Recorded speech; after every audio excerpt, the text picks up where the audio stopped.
cette prédication comme quelqu'un qui est béni. Amen. Gloire à Dieu. Amen. Nous avons parlé sur la langue. Je ne sais pas, frère Gaëtan, comment vous allez faire? Vous allez me ramener à zéro ou bien vous allez couper pour YouTube? Ou appuyer dans le Ah, qu'est-ce que ça? D'accord. Écoutez, nous sommes dans la période où nous parlons de la langue. La langue, nous en parlons depuis plusieurs jours et nous continuerons d'en parler parce qu'il y a beaucoup de sujets, beaucoup de choses concernant la langue qui m'intéressent beaucoup et qui nous intéressent tous d'ailleurs sur la langue. Je l'ai dit ici, la plupart des problèmes que nous avons sont causés par la langue. Et ça, je l'ai écouté chez le prophète Ibi Joshua il y a plusieurs années. C'est-à-dire, quand quelqu'un maîtrise sa langue, comme l'a dit Jacob, qu'on appelle Jacques, dans la Bible, il devient mature, il devient complet, il devient accompli, il devient parfait. C'est-à-dire, la perfection spirituelle, c'est d'être capable aussi de gérer sa langue. Parce que la langue est un instrument très dangereux. C'est un instrument très puissant. La langue est l'une des choses les plus puissantes ou l'un des organes les plus puissants du corps humain.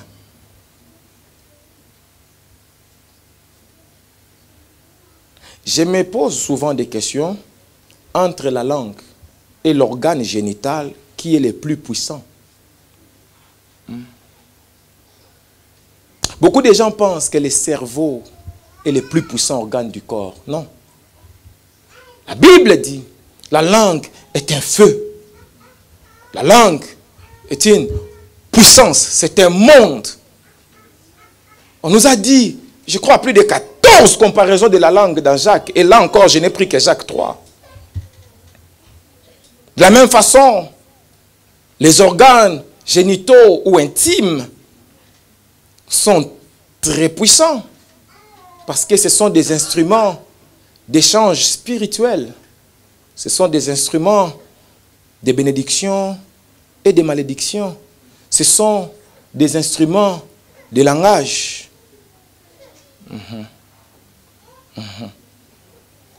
C'est pourquoi dans plusieurs religions, il y avait des femmes dans les temples. Et les hommes qui allaient adorer, on les appelait des prostituées sacrées. Les hommes qui allaient adorer devaient s'unir à ces femmes-là. Et leur union était pour eux une adoration à cette divinité-là. Je peux dire beaucoup de choses sur ces deux choses-là, en sachant que ce soit chez l'homme ou chez la femme, ces organes reproducteurs sont aussi protégés par des lèvres, comme la langue dans la bouche. Alléluia. Mais nous sommes dans la langue. Un jour, j'en parlerai, oui, parce que c'est votre corps et c'est mon rôle aussi de vous expliquer certaines choses. Ça peut vous aider aussi à ne pas faire certaines choses et à faire certaines choses consciemment. Parce que c'est toujours dangereux de faire les choses inconsciemment. Alléluia. Quelqu'un peut maudire une personne seulement en lui montrant ses parties génitales. De la même façon, quelqu'un peut aussi utiliser sa bouche pour maudire quelqu'un. Ça peut avoir les mêmes effets.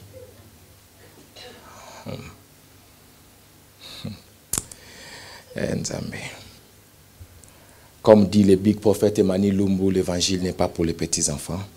Et les gens s'amusent trop. Ils pensent que s'il connaît des versets, il devient prédicateur. La science doit se trouver dans la bouche du sacrificateur. La connaissance et les secrets doivent se trouver dans la bouche du sacrificateur. Après, quand on dit ça, certaines personnes pensent qu'il faut devenir occultiste. On n'a pas besoin de devenir occultiste. On n'a pas besoin. On n'a pas besoin. La Bible elle-même contient déjà beaucoup trop de choses qu'on n'a pas besoin d'aller franchir la frontière et devenir bizarre. On n'a pas besoin de ça. Donc, la langue étant un instrument de communication linguistique, la langue est un instrument de communication vocale. La langue est un instrument aussi de bénédiction et de malédiction. Elle est aussi un instrument pour nommer. J'ai prêché ici pour dire, l'importance, la valeur et la signification du nom. J'ai pris beaucoup de temps ici à parler de cela.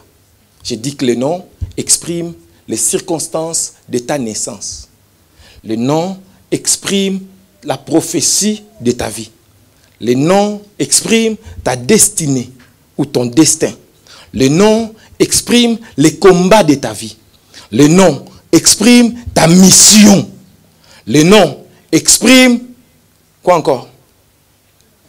Tes forces et tes faiblesses. Le nom exprime. Le nom d'une personne indique la catégorie d'esprit qui va l'accompagner sur terre. Le nom d'une personne détermine la catégorie des démons qui vont les combattre sur terre. Le nom d'une personne détermine l'homme ou la femme qu'il va épouser. Le nom d'une personne détermine beaucoup de choses. Alléluia. Généralement en Israël, quand on disait quelqu'un, on disait le nom de quelqu'un, par exemple, Josué, fils de Nun. Les Israélites disent Josué Ben Nun ou Ben Nun. Ben signifie fils de. Mais Ben signifie aussi celui qui appartient à. Josué, mais pas n'importe quel Josué, le Josué qui appartient à Nun. Pourquoi il appartient à Nun? Parce que Nun est sa source, et son Abba, et son père. Mais aussi parce que c'est Nun qui l'a nommé. Vous me suivez? Et en Israël, ils se définissent non pas par des noms, mais par des prénoms. Il n'y a pas de nom de famille chez eux. C'est-à-dire, quand on dit David, là, c'est son prénom. Ce n'est pas son nom de famille. Ils n'ont pas de nom de famille. Eux, ils ont des prénoms. Et ils disent toujours prénom tel, fils de prénom tel. Et Abraham aussi, un jour, Dieu lui dit, va, quitte ta maison, quitte ta famille, quitte ton pays. Va là où je te montrerai. Je rendrai ton nom grand. Il dit, je rendrai ton nom célèbre. Frère, les jours où tu comprendras que tout ce qui sort de ma bouche est dangereux, quand je te dirai, je rendrai ton nom grand, tu les prendras. Amen. Dieu lui dit, je rendrai ton nom magnifique. Amen. Il dit, je rendrai ton nom célèbre. Il dit, je te bénirai. Il dit, je donnerai une renommée à ton nom. Il dit, je rendrai ton nom connu. N'est-ce pas merveilleux? Ce que Dieu dit à Abraham, c'est ce qu'il te dit ce matin, non?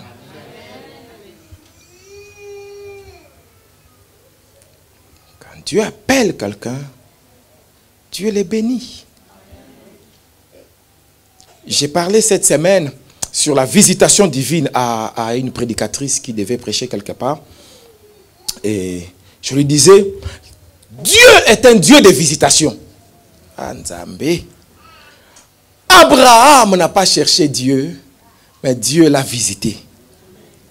Frère, personne ne peut obliger Dieu à faire quelque chose que toi tu veux. Dieu est souverain. Il fait ce qu'il veut. Quand il veut, comme il veut, avec qui il veut. Et personne ne montre à Dieu le chemin.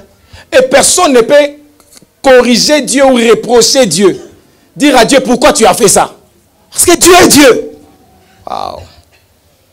Dieu choisit qui il veut. Hein. Et Dieu ne regarde pas les critères humains. Dieu a ses critères à lui. Et personne sur la terre ne remplit les critères pour que Dieu les choisisse. Donc chaque personne que Dieu choisit, c'est une grâce. C'est une faveur. C'est une miséricorde. C'est pourquoi quand Dieu te choisit, tu dois devenir humble. Parce que ce n'est pas grâce à toi. Ce n'est pas ta capacité. Ce n'est pas parce que tu es meilleur que le voisin. Je l'ai dit, je le dirai souvent peut-être. Les jours où Dieu commencera à nous contredire, nous tous on va mourir. L'église va mourir. Parce que si Dieu commence à dire vraiment, tu dis telle chose, Dieu dit non. Moi-même, Dieu, je vais dire la vérité. Ah! Mina! Ah! Je vais fuir. Moi-même, le premier là, je vais fuir. Je vais laisser les bagages. Je dis ciao. Je dis, ben frère, tu vas, je dis, Dieu commence à me contredire. Vérité, Robima, la vérité va sortir. Vaut mieux que la vérité me trouve loin. Ce que je ne saurais pas expliquer. Vous avez dit, mais papa, tu vas laisser les gars. Hey, prêchez, vous prêchez. Le jour où il va vous contredire, vous aussi. Vous connaissez les chemins. Quand Dieu nous appelle, Dieu a seulement pitié. C'est pourquoi Dieu est bon. Non, Dieu est bon. Hein? Dieu est bon. Dieu est vraiment bon. Dieu est vraiment bon. J'ai parlé avec une dame, c'était secrétaire d'un chef d'État un jour. Je ne sais plus on parlait de quoi. Après elle m'a dit, mais Baïfaya, mais Dieu peut amener une punition sévère non, dans ce genre de situation. J'ai dit, ah, Dieu est bon, hein. Elle dit, qu'est-ce que tu entends par là? J'ai dit, Dieu est bon. Dieu ne nous fait pas du mal, Dieu est bon. C'est pour ça que je n'ai jamais peur de Dieu. Je n'ai pas peur de Dieu. Et je n'aurai jamais peur de Dieu. Tu peux me prêcher ce que tu veux, je n'aurai jamais peur de Dieu. Tu ne peux pas me mettre la peur de Dieu en moi. Impossible. Je n'ai pas peur de Dieu. J'ai confiance en Dieu. La personne la plus sûre, c'est Dieu. En qui j'ai le plus confiance, c'est Dieu. Quelle que soit la chose, la personne chez qui je peux aller, c'est Dieu. Je n'ai jamais peur que Dieu va me tuer. Je n'ai jamais peur que Dieu va me faire du mal. Dieu me fait seulement du bien. Parce que Dieu est bon. Dieu est juste, mais il est bon. Dans sa justice, il s'occupe jusqu'à 4 générations. Mais dans sa bonté, il va jusqu'à 1000 générations. Si quelqu'un ne comprend pas ça, il n'a pas compris encore les choses de Dieu. Le jour où Moïse voulait voir Dieu, Moïse s'attendait à voir quelqu'un. Mais Dieu a fait passer devant Moïse sa bonté, sa miséricorde, sa fidélité, sa grâce, sa faveur. Pendant longtemps, c'est ce qui passait devant Moïse. Et le jour où Moïse revient, on dit Moïse a vu Dieu.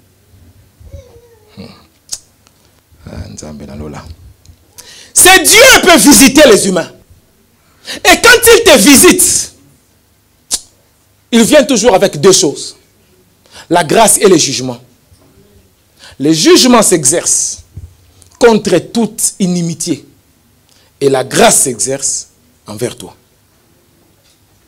Quand Dieu visite quelqu'un, Dieu le bénit.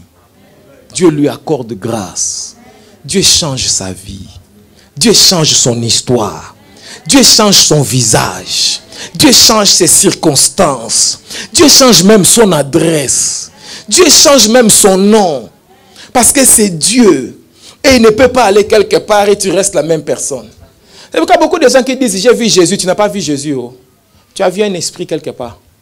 Parce que tu vois Jésus, tu deviens quelqu'un d'autre. Ça te change. Ça te transforme. Alléluia. Et il a visité aussi Abraham. Écoutez, je vais vous raconter des histoires. Ce sont des histoires que les Juifs se rencontrent entre eux, qui ne sont pas dans votre Bible. Le livre de la Genèse, qui est Bereshit, c'est-à-dire principe, commencement, inicio en portugais, qui appelle un peu l'idée d'initiation aussi. C'est le premier Bible qui est, en fait, qui est placé comme premier livre dans la Bible. Mais,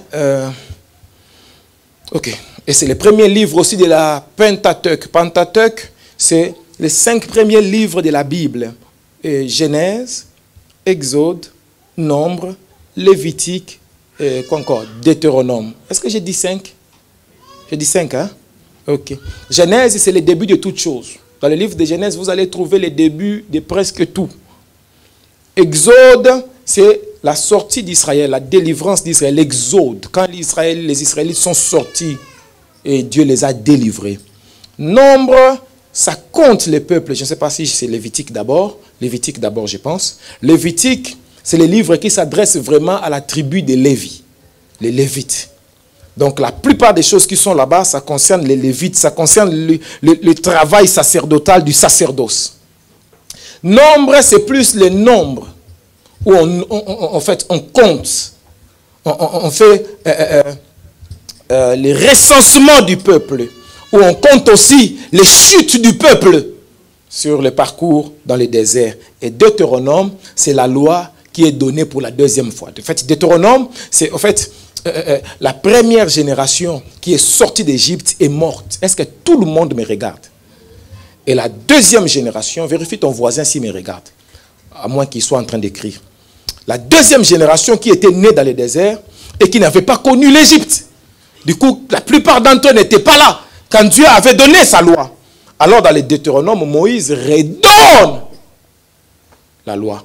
Bon, certaines personnes disent que ce n'est pas Moïse qui a écrit ces différents livres, ces 5 livres, mais on les a mis sur la tête de Moïse. Bon, ils ont aussi leur argument. Hein. Par exemple, ils disent comment Moïse, qui a écrit ces livres, a pu raconter sa propre mort.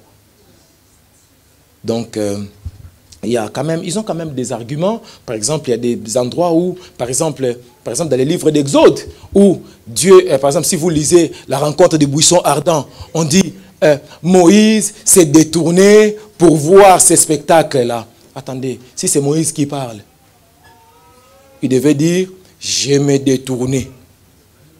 Donc on a beaucoup de choses comme ça aussi, qui aussi leur donnent certaines raisons. Ça, ce sont des études des historiens.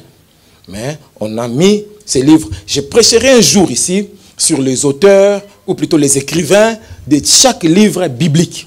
Je parlerai de l'argument religieux ou de l'argument ecclésiastique, et je parlerai aussi de l'argument historique, pour expliquer historiquement que, par exemple, tel nombre de livres, ça a commencé avec Esdras, par exemple. Et on va essayer d'expliquer. Parce que dans l'histoire, on dit que Israël n'avait pas de livres pendant longtemps.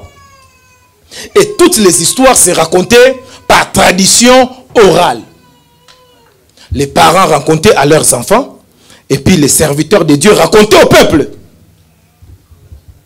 Et puis à un moment, ils sont allés en Babylonie, en déportation après la guerre. Et là-bas, il y avait aussi beaucoup d'autres civilisations, beaucoup d'autres peuples qui avaient aussi leurs histoires.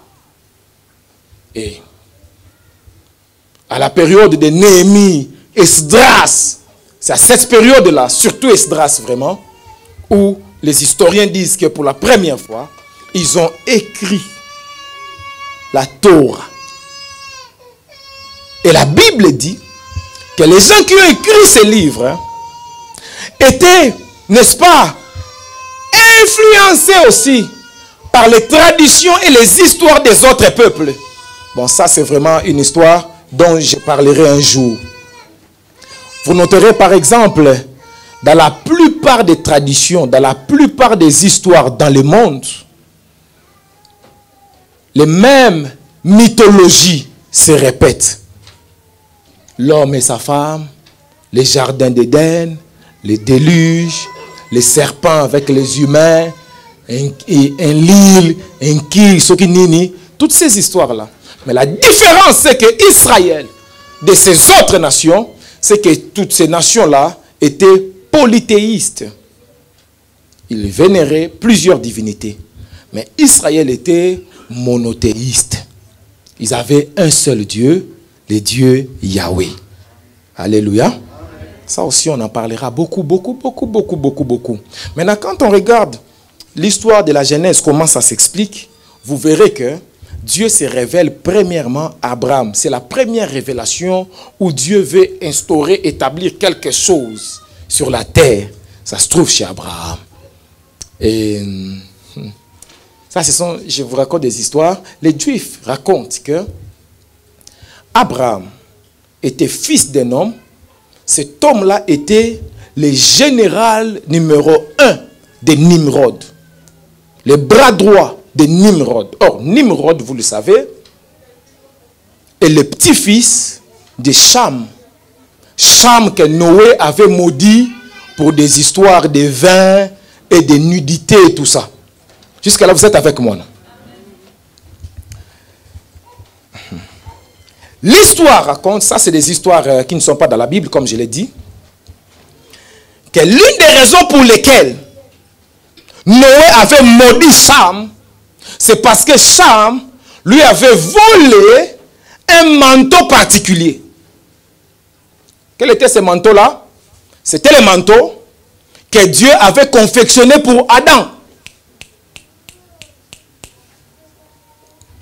Et Adam, bon, toujours selon leurs histoires, Adam avait choisi de le laisser à Abel. C'est pour ça que Caïn l'avait. Parce que c'était un manteau selon eux.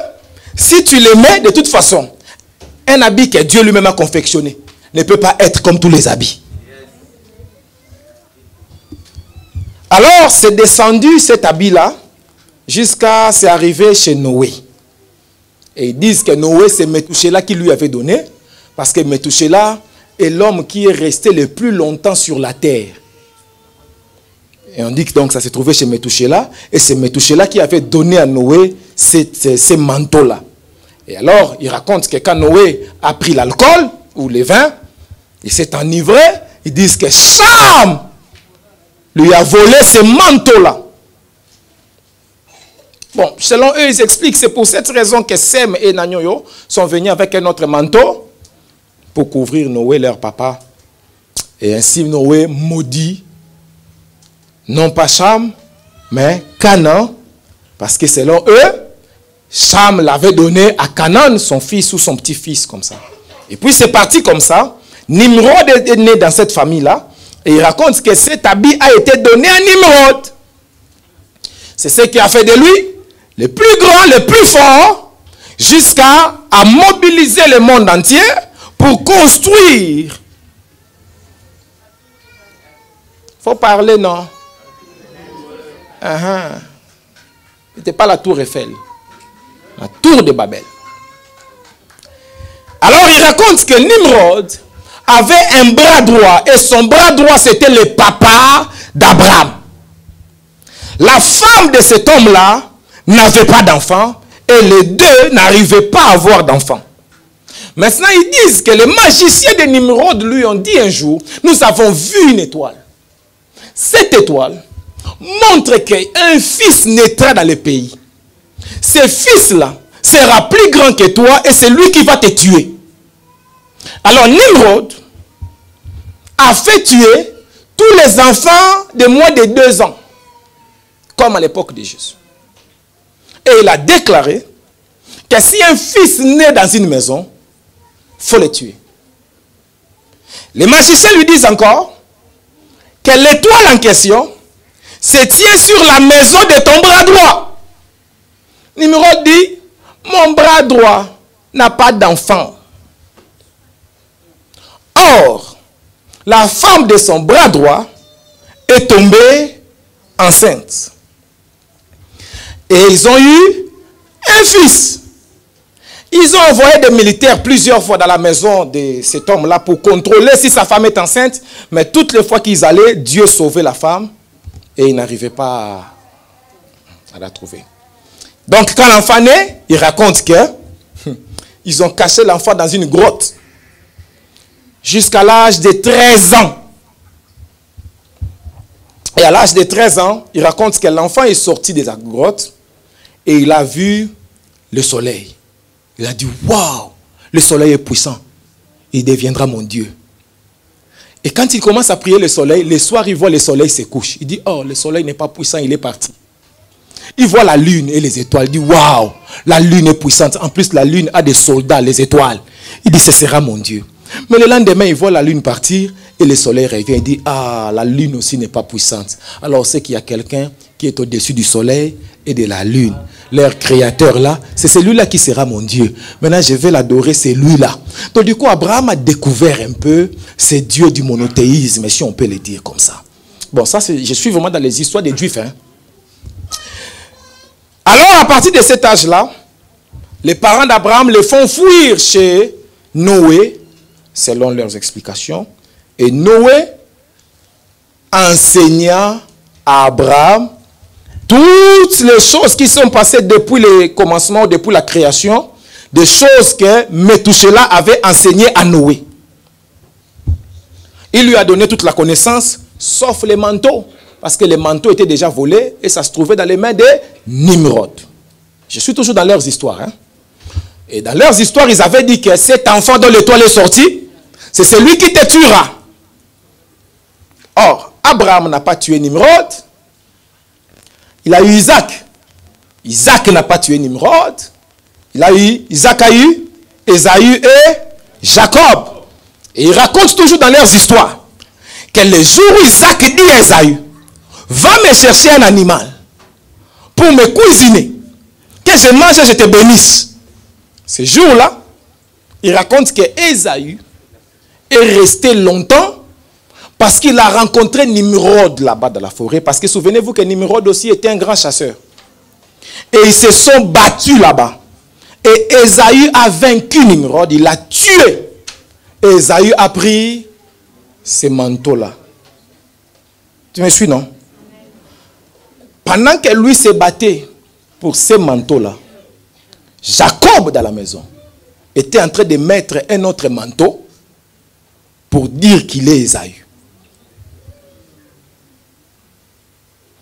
Du coup, on bénit Jacob à la place d'Ésaü à la maison. Mais Ésaü là-bas aussi prend un autre manteau. Ils disent que c'est pour cela qu'Ésaü, malgré qu'il n'était pas béni, mais il a prospéré.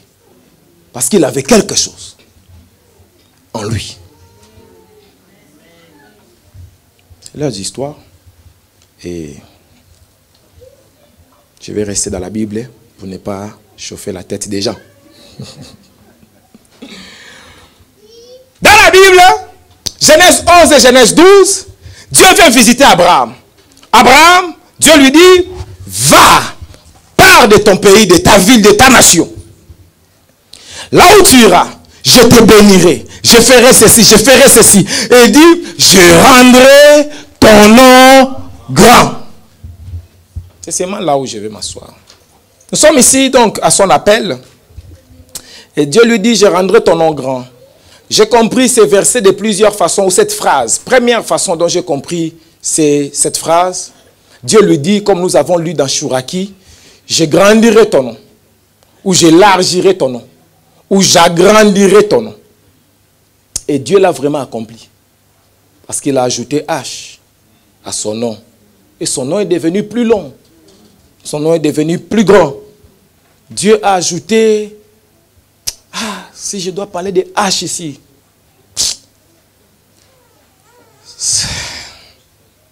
Je vais essayer de gérer. Dieu, quand il dit à Abraham, je rendrai ton nom grand, j'agrandirai ton nom, j'élargirai ton nom. Aïe, aïe, aïe, aïe, aïe, aïe. Ce n'était pas à Abraham de choisir la consonne ou la voyelle que Dieu allait ajouter à son nom. Mais c'était à Dieu de choisir la consonne ou la voyelle qu'il devait ajouter au nom d'Abraham.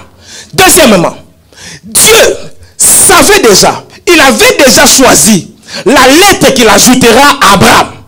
Mais Abraham se trouvait encore dans le pays des polythéistes. Et Abraham n'était pas encore en alliance avec Dieu. Du coup, Dieu ne pouvait pas lui donner la lettre H là-bas. Parce qu'il y avait quelqu'un de plus fort qu'Abraham là-bas, Nimrod, qui pouvait arracher la chose dans la main d'Abraham. Ah! Il y a des choses que Dieu peut te donner, mais il ne va pas te donner ici et maintenant. Parce qu'il attend d'abord que tu grandisses, que tu entres dans une autre révélation, que tu entres dans une autre dimension d'alliance avec lui, que tu le découvres dans une autre dimension, que tu ailles d'abord quelque part où lui t'attend. Parce qu'il y a des aveugles dont on ne doit pas ouvrir les yeux au milieu de leur propre ville. Parce qu'il y a des gens qui ne veulent pas que leurs yeux s'ouvrent. Il faut